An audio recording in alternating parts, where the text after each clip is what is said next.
उत्तर प्रदेश के बांदा जनपद में नाबालिग किशोरी का अपहरण कर दुष्कर्म का प्रयास करने वाले 2 अभियुक्तों को पुलिस मुठभेड़ में गिरफ्तार किया गया। अभियुक्तों द्वारा बीते 24 जुलाई की शाम नाबालिग का रिक्शा से अपहरण कर दुष्कर्म करने का प्रयास किया गया।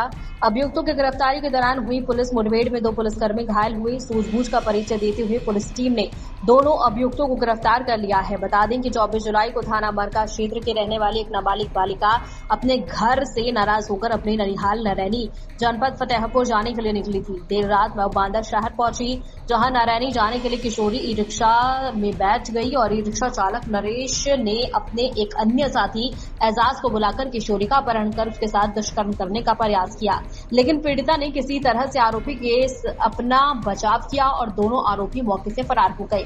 उधर थाना मरका में परिजनों के द्वारा अभियोग पंजीकृत किया गया था। घटना की सूचना मिलते ही मौके पर पहुंची पुलिस ने तत्काल पीड़ित को सकुशल बरामद कर उसका मेडिकल परीक्षण करवाया। जानकारी करने पर ज्ञात हुआ कि उक्त बालिका के संबंध में थाना मरका पर अभियोग पंजीकृत है। पुलिस अधीक्षक पलाश बंसल के निर्देश पर अभियुक्तों की गिरफ्तारी हेतु थाना कोतवाली, नगर थाना मरका और एसओजी सहित कई पुलिस टीमों का गठन किया गया।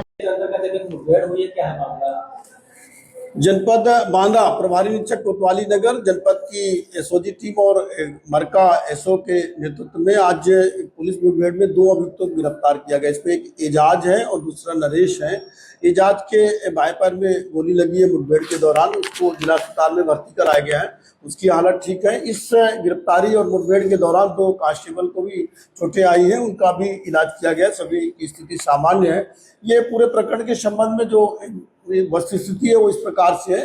एक 13 वर्षीय बालिका थाना मरका से 24 तारीख को अपने घर से यहाँ निकल गई थी, कहीं उसको अपनी नानी के यहाँ जाना था और ये देर रात के करीब शाम के समय 8 बजे के करीब यहाँ पर पहुंची थी बस स्टॉप में। और वो उसका नानी का घर नरैनी फतेहपुर जिले में पड़ता है और वो ऑटो वाले ने नरैनी कहा तो फिर वो नरैनी वाले ऑटो में बैठ गई और फिर वो ऑटो का जो ड्राइवर था नरेश उसको लिए घूमता रहा और बाद में फिर वो दूसरा साथी उसका एजाज भी आ गया। फिर इन लोगों ने उसको जो है इधर मेडिकल कॉलेज के पास जो नवाब टैंक है वहाँ पर अंधेरे में ले जा करके उसके साथ गलत काम करने का प्रयास किया और उसको जो चिल्लाने पर उसको जो है गला दबाने का भी प्रयास किया था। बच्ची ने किसी तरह से हाथ में काट करके दौड़ करके चिल्लाते हुए भागी थी। बाद में पास में ही ढाबा था तो वहाँ पर जो है वहाँ के लोगों ने उसको पुलिस को बताया। पुलिस ने जो है इस पर तहकीकात करी थी। पूरे जो शहर के जो सीसीटीवी कैमरे हैं वो देखे गए थे और जो हमारे यहाँ ई रिक्शा की नंबरिंग की गई थी उससे जो डिटेल्स मिले थे, उसके बाद इन अभियुक्त गणों की जो है कल पहचान हुई थी और इनकी तलाश में कोतवाली नगर पुलिस, मरका पुलिस और एसओजी जनपद की लगी हुई थी। पुलिस अधीक्षक महोदय के निर्देशानुसार कई तरह से इस पर टीमें लगा करके कार्य की है। तो आज इसी के जो दोनों अभियुक्त हैं एजाज और जो नरेश हैं इनको गिरफ्तार किया गया है। एजाज का क्रिमिनल हिस्ट्री है, पहले से भी ये जो है ये 307 और आर्म्स एक्ट में जेल में रहा है और इस प्रकरण में और भी गहराई से जांच की जा रही है किन परिस्थितियों में कैसे क्या घटना हुई है। पूरे प्रकरण की जांच की जा रही है तो साक्ष्यों के आधार पर इसमें जो विधिक कार्रवाई की जा रही है। नरेश है उसकी क्या भूमिका है? उसने भी दुष्कर्म का प्रयास और नरेश जो है ये ई रिक्शा का ड्राइवर है और यही जो है लड़की को लिए घूम रहा था और ये इसके साथ में एजाज आया था। ये नरेश और एजाज में किस बात को लेकर के दोनों साथ साथ बच्ची को वहाँ लेके गए थे, इसमें विवेचना की जा रही है। और चूंकि नरेश उम्र में ज़्यादा बड़ा है, करीब 50 साल उम्र है, उसकी उम्र 25 साल है एजाज की।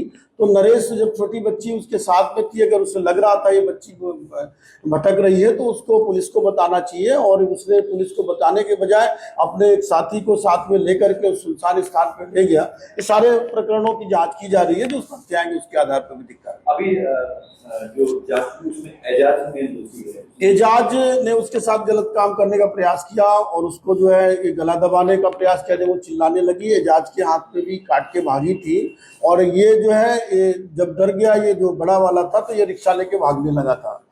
ये जैसा कि अभी जो बालिका ने और जो घटनास्थल से जो परिस्थिति साक्ष्य प्राप्त हुए उसके आधार पर क्लियर हुआ है।